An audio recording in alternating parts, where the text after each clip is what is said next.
Professor James Reason's Swiss cheese model is a well-documented model within the study of human factors that looks at how safety systems and barriers can fail. The concept is relatively simple. The slices of cheese in the model represent layers of defence.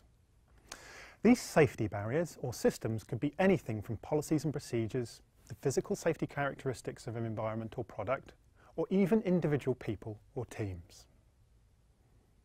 Regardless of what the system is, it has usually been put in place to prevent error occurring and within the context of healthcare to improve patient safety. In the real world, however, no system is perfect. There are always the potential for chinks in the armour of a safety system, particularly when humans are involved.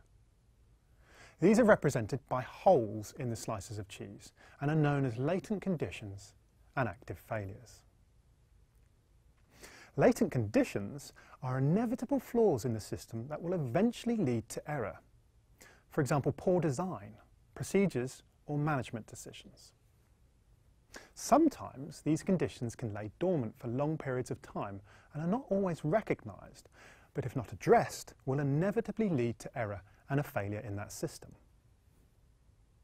Active failures are frequently caused by unsafe actions by the people involved or using that safety system. This could be due to a direct violation of the system or insufficient training. These failures tend to be a lot more obvious than latent conditions and often where blame is proportioned.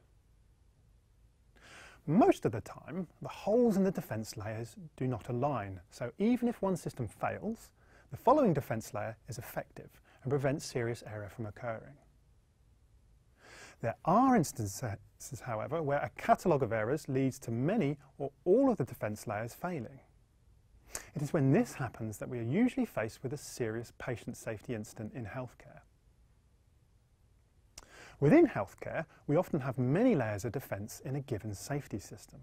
However, these do not always take into account human factors and the inevitability of human failure.